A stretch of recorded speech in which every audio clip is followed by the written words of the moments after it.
কথা কয় না, এও খালি বললো পালাবো না। হ্যাঁ, এমপিরা সব কোথায় গেল, মন্ত্রীরা সব কোথায় গেল, কোথায় কাদের কাকা, তাদের ছাড়া দেশটা এখন লাগে ফাঁকা ফাঁকা। পালাবো না, প্রয়োজন হলে ফখরুলের বাসায় গিয়ে উঠব। পালাবে না, পালাবে না, যাই না তবু দেখা, পালাবে না, পালাবে না, যাই না তবু দেখা, তাদের ছাড়া দেশটা এখন লাগে ফাঁকা ফাঁকা, ওদের ছাড়া দেশটা এখন লাগে ফাঁকা ফাঁকা। আইন মন্ত্রী আটকে গেল আইনেরই ফাঁকে, দাড়ি ছাড়া দরবেশের ভণ্ড ভণ্ড লাগি। আইন মন্ত্রী আটকে গেল আইনেরই ফাঁকে, দাড়ি ছাড়া দরবেশের ভণ্ড ভণ্ড লাগে। শুনছি কত নেতা নেত্রী খাইতেছে ভাই ডান্ডা, বিচারপতি কালামানিকের ফাটিয়েছে আন্ডা। পলকেরও ঝলক গেল, পলকেরও ঝলক গেল থামিয়ে নেটের চাকা, তাদের ছাড়া দেশটা এখন লাগে ফাঁকা ফাঁকা, ওদের ছাড়া দেশটা এখন লাগে ফাঁকা ফাঁকা। কই গেল সেই সংসদেতে মমতাজের গান, কোথায় গেল হযরত বলা শামীম ওসমান, কই গেল সেই সংসদেতে মমতাজের গান, কোথায় গেল হযরত বলা শামীম ওসমান। ইনুমে নন্দীপু মনি আছে কারাগারে, বাপ করিলেও পাপ কখনো ছাড়ে কি আর তারে। কোথায় গেল স্পিকারের, কোথায় গেল স্পিকারের দৃষ্টি আঁকা বাঁকা, তাদের ছাড়া দেশটা এখন লাগে ফাঁকা ফাঁকা, ওদের ছাড়া দেশটা এখন লাগে ফাঁকা ফাঁকা। কোথায় গেল আরাফাত আর ব্যারিস্টার সুমন, কথা বলার সময় তারা করেনি ওজন। মুরগি কবির খাইছে ধরা, জাফর কোথায় আছে, গোপনে কি সেও গেল মোদি দাদুর কাছে। কোথায় গেল এ সালমের, কোথায় গেল এ সালমের কাড়ি কাড়ি টাকা, তাদের ছাড়া দেশটা এখন লাগে ফাঁকা। লাগে না, লাগে না? কেন? কারণ আগে কিছু হইলেই হঠাৎ এখানে আপনার কি এলাকা যেন ইয়ারপুর লাল পাহাড়ে মনে করেন কোন একটা ঝামেলা হয়েছে, এই ঝামেলার তদন্তর আগেই টেলিভিশনে আমরা শুনতে পেতাম এটা জামাত বিএনপির কাজ। ঠিক না বে ঠিক? কোন কিছু ছাড়াই, তদন্ত ছাড়াই একটা দলের উপরে, একটা জাতিগোষ্ঠীর উপরে দোষ দেয়া ছিল না, ছিল না? এই জন্যে ঝামেলাটা কি হয়েছে এটাও বলতে গেলে আবার আর একটা গল্প মনে পড়ে যায়। বর্ডারের কাছে যারা বাড়ি তারা বুঝবেন, আমাদের বাড়ি বর্ডারের কাছে, বেনাপোল বর্ডারের কাছে, ঝিকরগাছার মানুষ, আমি যশোর জেলার। তো বেনাপোল বর্ডার থেকে বাইসাইকেলে করে মিস্টার বল্টু এক বস্তা বালু নিয়ে আসতেছে। প্রশাসনের লোক ধরে কয়, বল্টু বস্তায় কি? কয় স্যার বালু। কয় বালু সাহেব কেলে করে পাচার করতেছ ভারত থেকে, কারণটা কি? মানুষে পেঁয়াজ আনে, রসুন নিয়ে আসে, ফেন্সি ডাইল নিয়ে আসে, ইয়াবা নিয়ে আসে, তুমি বালু? কয় মন নিশ্চয়তে কিছু আছে। কয় স্যার চেক করে দেখেন। চেক করে দেখে বালু। কয় বাইসাইকেলে করে বালু আছে, নাও ছেড়ে দিলাম। এরপরে দ্বিতীয় আর একদিন দেখে বাইসাইকেলে করে আবার বাস্তাই করে কি যেন নিয়ে আসে। এই বল্টু এটা কি? স্যার বালু। স্যার কয় আরে বালু পাচার করে কেউ বর্ডার দিয়ে? মানুষের সোনা দানা গয়নাগাটি পাচার করে, তুমি বালু? এটা হইতে পারে না। চেক করে কয় না ঠিক আছে বালু, যাও ছেড়ে দে। তৃতীয় আর একদিন ধরেছে, এই বল্টু এতে কি? স্যার বালু। স্যার কয়দিন বলবো? কয় বালু পাচার করে কেউ সাইকেলে করে। এই বালু ঢাকায় পাঠাইছে ল্যাবে চেক করার জন্য। ল্যাবে দেখে যে নাশকতা টোতা কিছু নাই। বললো না এটা নিছাক্কা বালু। বল্টুর সাথে দেখা হয়েছে। বল্টুরে কয়, বল্টু বালু তো চেক করলাম ঢাকায় পাঠাই, এই বাস্তার মধ্যে বালু ছাড়া তো কিছু নাই। এখন আমাদের প্রশ্ন হলো, তুই বর্ডার দিয়ে বাইসাইকেলে করি বালু কেন পাচার করিস এত কিছু থাকতে? বললো স্যার আপনি তো 3 দিন ধরে খালি বালু বালু বালু বালু করতেছেন। আমি তো স্যার আসলে বালু পাচার করিনি। তো কি করিস তাহলে? বাইসাইকেলে করি, ওতে তো বালুই পালাম। কয় স্যার আমি আসলে ওই বাইসাইকেলটা পাচার করি। কি পাচার করে? আর পড়ে পড়ে চেক করে কি? চুরি চাপটা হয়, খুন খারাপি হয়, গুলি হয়, ধর্ষণ হয়, এই দেশে যা কিছু হয়, রানা প্লাজা তাও নাকি জামাত বিএনপির লোক ঝাঁকানি দিয়েছে, তাই বেদোষী করি। ঠিক না বে ঠিক? এই নাটকগুলো ছিল না, ছিল না? এই নাটক আর বাংলাদেশে চলতে দেওয়া হবে প্রকৃত অর্থে তদন্ত করে দোষীকে বিচারের আওতায় আনতে হবে এবং সেই দোষী যত ক্ষমতাধর হোক না কেন জাস্টিস সবার জন্য সমান হতে হবে। ঠিক না বেঠে? আমার গার্মেন্টস শ্রমিকদের তাদের ন্যায্য প্রাপ্য বুঝে দিতে হবে, তাদের উপরে জুলুম করা চলবে না। গার্মেন্টস মালিকরা যা ইচ্ছা তাই করবে, এটা হতে দেয়া হবে। আমার আল্লাহর নবী বলেছেন, শ্রমিকদের মাথার ঘাম, গায়ের ঘাম শুকানোর আগেই তার মজুরি পরিশোধ করে দাও। অথচ অনেক গার্মেন্টস শ্রমিকরা তাদের বেতনের জন্য মিছিল করা লাগে, স্লোগান দেয়া লাগে, এমনকি বন্দুকাই নীতির আদলে তারেক রহমান দেশ গড়তে চেয়েছে। যদি সেটা হয় তাহলে অবশ্যই অবশ্যই গার্মেন্টস শ্রমিকদের বেতন ভাতা নির্দিষ্ট টাইমেই পরিশোধ করা লাগবে। কারণ বিশ্বনবীর আদর্শের মধ্যে শ্রমিকদের অনধিকার, শ্রমিকদের কষ্ট দেয়া, অকারণে তাদেরকে হয়রানির শিকার করা, এটা বিশ্বনবীর আদর্শের মধ্যে নাই। আল্লাহ নবী সাল্লাল্লাহু আলাইহি সাল্লামকে একবার একজন সাহাবী জিজ্ঞাসা করলেন, আমি গোলামকে কতবার ক্ষমা করব? আল্লাহ নবী চুপ রইলেন। দ্বিতীয়বার জিজ্ঞাসা করলেন, কতবার ক্ষমা করব? চুপ রইলেন। তৃতীয়বার জিজ্ঞাসা করলেন, আমি আমার অধীনস্থ গোলাম, তো আমরা যাদের কাজ করি তাদের গোলাম তো নাকি? কথা কয় না আমরা তাদের, এটা মানে শব্দটা একটু খারাপ, কিন্তু তাদের অধীনস্থ তো আমরা। গোলাম মানেই তো অধীনস্থ, তো আমরা তাদের অধীনস্থ। আল্লাহ নবী সাল্লাল্লাহু আলাইহি সাল্লামকে জিজ্ঞাসা করা হলো যে আমি আমার অধীনস্থ ব্যক্তিকে কতবার ক্ষমা করব? বিশ্বনবী চুপ থাকলেন। দ্বিতীয়বার জিজ্ঞাসা করলেন, চুপ থাকলেন। তৃতীয়বার জিজ্ঞাসা করলেন, চুপ থাকলেন। চতুর্থবার যখন বললেন আমি আমার অধীনস্থ ব্যক্তিকে কতবার ক্ষমা করব? আল্লাহ নবী বললেন 70 বার। কয়বার? আর আমাদের গার্মেন্টস থেকে একটু ডানিতে বাই হইলেই চাকরি শেষ, কার্ড দিয়ে দেয়, তোমার আর আশা লাগবে না। ঠিক না বে ঠিক? বিশ্বনবীর আদর্শে যদি সত্যি দেশ চলে তাইলে 70 বার ক্ষমা করতে হবে। কয়বার? 70 বার। ও খুব খুশি না? শয়তানি কমখুরি করবা একটু। আল্লাহ আমাদের ভালো রাখুন, বলেন আমিন। যাই হোক, তো আলোচনা ওইদিকে, তো ঘটনা একটা রেখে দিছি। কি ঘটনা? বনী ইসরাইলদের, ওটা বলতে হবে না? তো আমি শুরু করিনি এখনো, সময়ও খুব দ্রুত চলে যাচ্ছে। আমি বাড়ি থেকে বের হয়েছি, আলহামদুলিল্লাহ আমি ক্যালকুলেশন ম্যাপ দেখলাম যে আমি অন্তত আমার সাথে যে আসছে সাইফুল ইসলাম ভাই, উনি আলোচনা করবেন 8টায়, আমি 8টার আগেই পৌঁছাবো। আরে বাবা, 8টার আগে তো পৌঁছাইতেই পারতাম। আপনাদের যে রাস্তায় জ্যাম করে রাখিছেন, এনে বসি তসবি জপা, আমার তো মনে হয় যে ঢাকায় আমি যদি 3 থেকে 4 বার আসি তাহলে তো আমি ওলিয়া গাউস কাতু পীর হয়ে যাব। কারণ বসি তসবি জপলি, কারণ কোনো কাজ নাই, তো গাড়ি বন্ধ করি সুবহানাল্লাহ সুবহানাল্লাহ, তো আল্লাহ বলবে এ তো আমার মুখলেস বান্দা। ঠিক না বে ঠিক?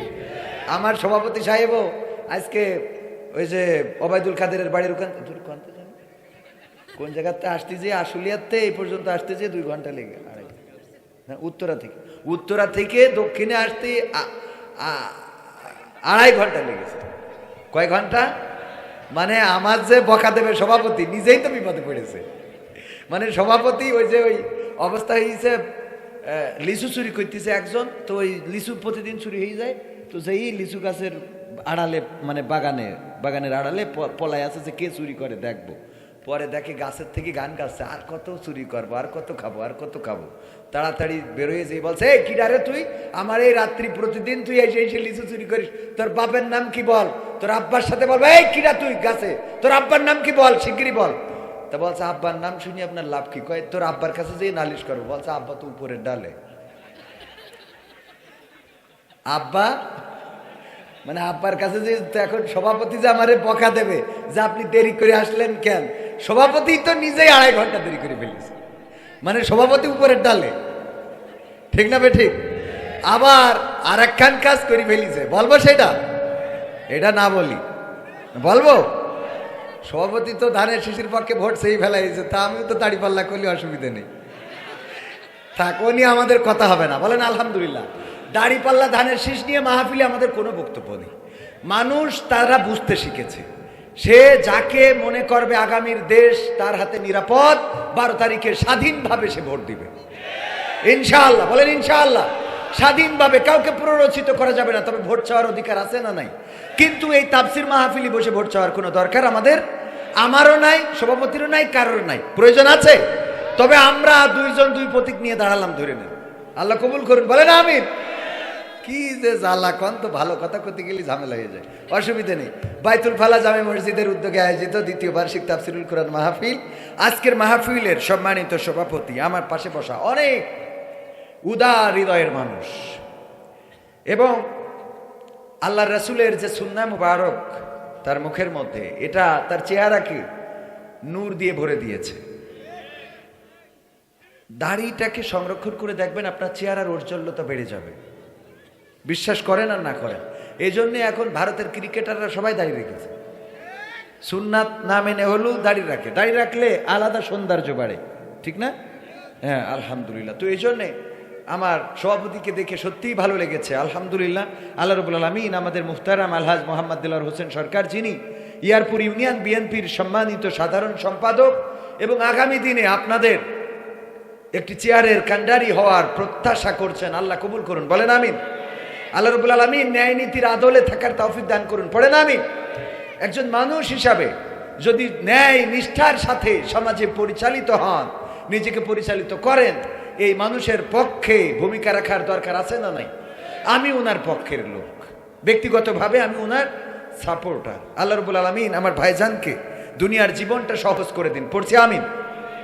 এছাড়াও সহসভাপতি আছেন আলহাজ মোহাম্মদ শফিজউদ্দিন মিয়া, যিনি সভাপতি অত্র মসজিদ। এছাড়া আছেন আলহাজ আব্দুল সাত্তার মুন্সি, সার্বিক তত্ত্বাবধানে রয়েছেন আলহাজ মোহাম্মদ জাকির হোসেন আনা মিয়া, এবং আলহাজ মোহাম্মদ জাকির হোসেন আনা মিয়া উনি স্ট্রোক করেছেন সম্ভবত, খুবই অসুস্থ। আল্লাহ রাব্বুল আলামিন সুস্থতা দান করতে পারে না? পারে না? ডাক্তারের চেয়ে বড় ডাক্তার কে? আমাদের কষ্টের কথা, আমাদের দুঃখের কথা মানুষেরা যদি না শুনতে চায়, শোনার জন্য একজন আছেন, তিনি কে? আমাদের বিপদে আপদে মুসিবতে কেউ যদি পাশে না দাঁড়ায়, একজন আমাদের পাশে থাকেন, তিনি কে? আমি বলি, যদি কোন মানুষের কথা, কোন মানুষের কষ্টের কথা, ব্যথার কথা পৃথিবীর কোন মানুষ না বুঝতে চায়, না শুনতে চায়, তবুও একজন আছেন যিনি আপনার কথা শোনার জন্য কানটাকে খাড়া করে রেখে দিয়েছেন, তিনি হলেন আমার আপনার স্রষ্টা আল্লাহ। রাত্রের মধ্যে বিপদে পড়েছেন, গভীর রাত, স্ত্রীকে ডাকতে তো সময় লাগে, ডাক্তার ডাকতে গেলে সময় লাগে, মা বাবাকে ডাকতে গেলে সময় লাগে, কিন্তু আল্লাহ বলে ডাকতে কি সময় লাগে? পৃথিবীর মানুষেরা আপনার চিৎকার চেঁচামেচি না শুনলেও আল্লাহ রাব্বুল আলামিন আপনার চিৎকার চেঁচামেচি নয়, আপনি যদি মনের থেকে, অন্তর থেকে নিঃশব্দে আল্লাহকে ডাকেন, তাও আল্লাহ রাব্বুল আলামিন আপনার কথাগুলো শুনতে পান। অনেকেই বলেন যখন বান্দার দৌড় শেষ হয় তখন আল্লাহর দৌড় শুরু হয়, আর আমি বলি যতক্ষণ পর্যন্ত বান্দার দৌড় থাকে ততক্ষণ পর্যন্ত আল্লাহর দৌড় থাকে না, থাকে না। যখন বলে কেউ তোমার পাশে নাই, তখন তোমার পাশে আল্লাহ আছে, আর আমি বলি যখন সবাই পাশে থাকে তখনও তার পাশে আল্লাহ থাকে না, থাকে না।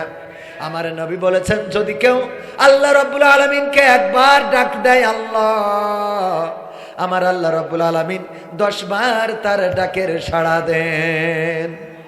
যদি কেউ আল্লাহর দিকে একটা কদম বাড়িয়ে দেয়, আল্লাহর পথে চলার জন্য একটা কদম সামনের দিকে এগিয়ে দেয়, আমার নবী সাল্লাল্লাহু আলাইহি সাল্লাম বলেছেন, আল্লাহ রাব্বুল আলামিন ওই বান্দার দিকে তার কুদরতি কদম 10 কদম বাড়িয়ে দেন, বলেন সুবহানাল্লাহ। এমন দয়ার, এমন মায়ার আল্লাহ, সেই আল্লাহকে চিনলাম না, অথচ আল্লাহ ছাড়া কোনো গতি নাই, আল্লাহ ছাড়া কোনো সাথী নাই, আল্লাহ রাব্বুল আলামিনের দয়া ছাড়া কবরে কোনো বাতি নাই, আল্লাহ রাব্বুল আলামিনের রহম ছাড়া আমরা চলতে পারি না। যেই মানুষটার নাম পোস্টারে সার্বিক তত্ত্বাবধানে আলহাজ মোহাম্মদ জাকির হোসেন আনা মিয়া, তিনি সার্বিক তত্ত্বাবধানে, তার মানে সব সেক্টরে তার ভূমিকা আছে না নাই? লাইট পরিচালন, লাইটের ব্যাপারে, মাইকের ব্যাপারে, প্যান্ডেলের ব্যাপারে, আমাদের বক্তাদের ব্যাপারে, অতিথি আসার ব্যাপারে, সব ব্যাপারে যিনি খোঁজ খবর নেন তিনি হলেন সার্বিক তত্ত্বাবধায়ক। সেই তত্ত্বাবধায়ক এখন অসুস্থ অবস্থায়, আল্লাহ রাব্বুল আলামিন কাকে কোন অবস্থায় রাখবেন, কে কোন অবস্থায় থাকবে জানি না। এমন অনেক মাহফিলে যাই যেই মাহফিলের সভাপতির নাম আছে, কিন্তু জানিয়ে দেয় হুজুর, দুঃখজনক হলেও সত্য, এই পোস্টার করার পরে আমাদের সভাপতি চিরজনমের মতো বিদায় নিয়েছে। সভাপতির নাম থাকে কিন্তু সভাপতি পোস্টার করার পরে তিনি আর নাই, পোস্টারে নামটা আছে বাট সভাপতি জমিনে নাই। রঙ্গরাসের দিন ছিল আমার একদিন, রঙ্গরাসের দিন ছিল আমার একদিন, 12 ঘন্টা বেলায় আমার সন্ধ্যা হইল, পাখি উড়ে যাওয়ার বুঝি সময় হলো, হায় পাখি উড়ে যাওয়ার বুঝি সময় হলো, পাখি উড়ে যাওয়ার বুঝি সময় হলো রে, পাখি উড়ে যাওয়ার বুঝি সময় হলো। রঙ্গরসের দিন ছিল তোমার একদিন, রঙ্গরসের দিন ছিল তোমার একদিন, 12 ঘন্টা বেলায় আমার সন্ধ্যা হইল, পাখি উড়ে যাওয়ার বুঝি সময় হলো, হায় পাখি উড়ে যাওয়ার বুঝি সময় হলো, পাখি উড়ে যাওয়ার বুঝি সময় হলো রে, পাখি উড়ে যাওয়ার বুঝি সময় হলো। শরীরে চামড়া ছিল টান, মিষ্টি সুরে গাইতাম গান, গলার আওয়াজ আমার কত দূরে যাইতো, শরীরে চামড়া ছিল টান, মিষ্টি সুরে গাইতাম গান, গলার আওয়াজ আমার কত দূরে যাইতো। পাইকা গেল মাথার চুল, কথা বলতে পড়ে ভুল, পাইকা গেল মাথার চুল, কথা বলতে পড়ে ভুল, চোখে দেখি গন্ডগোল, দন্ত নড়িল, পাখি উড়ে যাওয়ার বুঝি সময় হলো, হায় পাখি উড়ে যাওয়ার বুঝি সময় হলো, পাখি উড়ে যাওয়ার বুঝি সময় হলো রে, পাখি উড়ে যাওয়ার বুঝি সময় হলো। ঘন ঘন আসে দম, কানেতে শুনি কম, পিছে পিছে জম আমার ঘুরতে লাগিল, ঘন ঘন আসে দম, কানেতে শুনি কম, পিছে পিছে জম আমার ঘুরতে লাগিল, খাটো হয়ে আসছে পাও, হীন হলো সর্বদাও, খাটো হয়ে আসছে পাও, হীন হলো সর্বদাও, ভাবে বুঝি সময় আমার ফুরিয়ে এলো, পাখি উড়ে যাওয়ার বুঝি সময় হলো, হায় পাখি উড়ে যাওয়ার বুঝি সময় হলো, পাখি উড়ে যাওয়ার বুঝি সময় হলো রে, পাখি উড়ে যাওয়ার বুঝি সময় হলো। এত সুন্দর পরিপাটি খাঁচায় আমার ছিল খাটি, দিনে দিনে খাঁচায় আমার জং ধরিল, এত সুন্দর পরিপাটি খাঁচায় আমার ছিল খাটি, দিনে দিনে খাঁচায় আমার জং ধরিল, পুরাতন খাঁচাতে পাখি করে শুধু ডাকা ডাকি, পুরাতন খাঁচাতে পাখি করে শুধু ডাকা ডাকি, একদিন আমায় দিয়া ফাঁকি উড়িয়া যাইব, পাখি উড়ে যাওয়ার বুঝি সময় হলো, হায় পাখি উড়ে যাওয়ার বুঝি সময় হলো, পাখি উড়ে যাওয়ার বুঝি সময় হলো রে, পাখি উড়ে যাওয়ার বুঝি সময় হলো। রঙ্গরসের দিন ছিল তোমার একদিন, রঙ্গরসের দিন ছিল তোমার একদিন, 12 ঘন্টা বেলা তোমার সন্ধ্যা হইল, পাখি উড়ে যাওয়ার বুঝি সময় হলো, হায় পাখি উড়ে যাওয়ার বুঝি সময় হলো, পাখি উড়ে যাওয়ার বুঝি সময় হলো রে, পাখি উড়ে যাওয়ার বুঝি সময় হলো। মারহাবা বলবেন না আমার মাইক ভাই? ও ভাই, ভাই ও ভাই, একটু মিক্সার একটু মাঝে মাঝে হাত টাত দেন, আমি গান টান গাওয়ার সময় একটু ওই একটু করেন, ওই যে রিভার্বটা একটু দেন। ভাইয়ের আমার, পাখি এই উড়ে যাবে, এটা কি বৃদ্ধ হইলে উড়বে? চুল পাকলে উড়বে? আমার দাঁত পড়ে গেলে উড়বে? এটা যে কোনো সময় আমাদের এসে যেতে পারে। আল্লাহ সেই সময়টা আসার আগে পূর্ণ মুসলমান করে দিন। পড়ছি আমিন। ভাইয়েরা আমার, যেই কথা বলছিলাম, এই পৃথিবী ছেড়ে চলে যাওয়ার সময় কখন হয়ে যাবে জানি না, কোন মুহূর্তে সময় চলে আসবে জানি না। আপনি আছেন অথচ আপনার নাম পোস্টারে আছে, অথচ আপনি নাই। আপনার ছবি আছে, আপনি নাই। আপনার ভিডিও আছে, আপনি নাই। আপনার স্মৃতি আছে, আপনি নাই। গার্মেন্টসে আপনার বেতন বাকি আছে, কিন্তু নেয়ার জন্য আপনি নাই। ও আমার ভাইয়েরা, কুল্লু নাফসিন যায়িকাতুল মাউত, প্রত্যেক প্রাণীকেই মৃত্যুর স্বাদ গ্রহণ করতে হবে। সুতরাং সেই মৃত্যুর কোলে ঢলে পড়ার আগে, আল্লাহর কাছে হাজিরা দেওয়ার আগে আল্লাহর পথে নিজেদেরকে সঁপে দেওয়ার দরকার আছে না নাই? এই জন্য আল্লাহ পবিত্র কোরআনের সূরা আল ইমরান 3 নম্বর সূরার 102 নম্বর আয়াত বললেন, ইয়া আইয়ুহাল্লাযীনা আমানুত্তাকুল্লাহ হাক্কা তুকাতিহি ওয়া লা তামুতুন্না ইল্লা ওয়া আনতুম মুসলিমুন। আমার আল্লাহ বললেন, ওগো ঈমানদারেরা, তোমরা আমি আল্লাহকে ভয় করো যথাযথভাবে, যেভাবে ভয় করা দরকার। আর ততক্ষণ পর্যন্ত মৃত্যুবরণ করো না, যতক্ষণ পর্যন্ত না পূর্ণ আত্মসমর্পণকারী হতে পারো। পূর্ণ আত্মসমর্পণকারী না হওয়া পর্যন্ত, পূর্ণ মুসলমান না হওয়া পর্যন্ত মরতে নিষেধ করেছেন কি? যারা বলেন কে? আল্লাহ রাব্বুল আলামিন মরতে নিষেধ করেছেন, কিন্তু মৃত্যু কি আমাদের হাতে? মৃত্যুর মালিক কে? আল্লাযী খালাকাল মাউতা ওয়াল হায়াতা লিয়াবলুয়াকুম আইয়ুকুম আহসানু আমালা ওয়া হুয়াল আজিজুল গফুর। আমার আল্লাহ রাব্বুল আলামিন বলছেন যে আমি মৃত্যু সৃষ্টি করলাম এবং সৃষ্টি করলাম জীবন, মাঝখানে একটু সময় দিলাম। এই সময়ের মধ্যে দেখতে চাই যে তোমরা আমলের প্রতিযোগিতায় কে কতটুকু এগিয়ে। এবং আল্লাহ রাব্বুল আলামিন পরাক্রমশালী, আবার ক্ষমাশীল। তিনি ধরেন আবার ছেড়েও দেন, ধরেন আবার ছেড়েও দেন, ধরেছেন আবার ছেড়ে দিয়েছেন, ক্ষমা করে দিয়েছেন। আল্লাহ ওই যে বনি ইসরাইলদের ওই ঘটনাটা বলে আলোচনায় আসি, সেটা হলো আল্লাহর নবী বললেন, ওগো সাহাবীরা, ওই লোকটি বলল, মারা যাওয়ার পরে আমার লাশটা পুড়াবা, তারপরে ছাই বানাবা, উড়িয়ে দিবা। কোন বর্ণনায় এসেছে যে পানিতে সাগরে ভাসিয়ে দেওয়ার জন্য রিকোয়েস্ট করেছিল। সন্তানেরা সেটা করলো, কিন্তু আল্লাহ রাব্বুল আলামিন বানাইতে পারে না। আল্লাহ রাব্বুল আলামিন বললেন কুন ফায়াকুন, হয়ে গেল। আল্লাহ বললেন হও, সাথে সাথে হয়ে গেল। এবার আল্লাহ রাব্বুল আলামিন, আল্লাহর নবী সাল্লাল্লাহু আলাইহি সাল্লাম বলছেন, ওগো সাহাবীরা শোনো। আল্লাহ ওই বান্দাকে জিজ্ঞাসা করলেন, ওগো আমার বান্দা, তুমি এমন অভিনব ওসিয়ত কেন করেছিলে? এমন ওসিয়ত কেন করলে যে তোমার সন্তানেরা যেন তোমারে পুড়ায়, তারপরে ছাই বানায়, তারপরে যেন উড়াইয়ে দেয়? ওই বান্দা বলল, ওগো আল্লাহ, আমি দুনিয়ার জমিনে তোমারে নাফরমান ছিলাম, তোমার হুকুম তরক করেছি, তুমি যেমনে চলতে বলেছ তেমনে চলি নাই। আমি গুনাহ করেছি, জেনা করেছি, আমি ভুল করেছি, পাপ করেছি, অন্যায় করেছি। আল্লাহ, মারা যাওয়ার পরে আমি জানি তুমি আমারে ধরবা, শুধুমাত্র তুমি আমারে ধরবা। এই ভয়ের কারণে আমার সন্তানদেরকে বললাম আমারে যেন পুড়ায়, ছাই বানায়, তারপরে উড়াইয়ে দেয়। তোমার কাছে ধরা খাওয়ার ভয়। আল্লাহ রাব্বুল আলামিন বললেন, আল্লাহর নবী বলছেন, ওগো আমার সাহাবীরা শোনো। আল্লাহ রাব্বুল আলামিন বললেন, ওগো আমার বান্দা, তুমি আমার কাছে ধরা খাবা, এই ভয় থাকার কারণে তোমার গোটা জিন্দগির গুনাহ মাফ করে দিলাম। আমার কাছে ধরা খাবা, এই ভয়টুকু থাকার কারণে আমি তোমার গোটা জিন্দগির গুনাহ মাফ করে দিলাম। সুবহানাল্লাহ বলবেন না?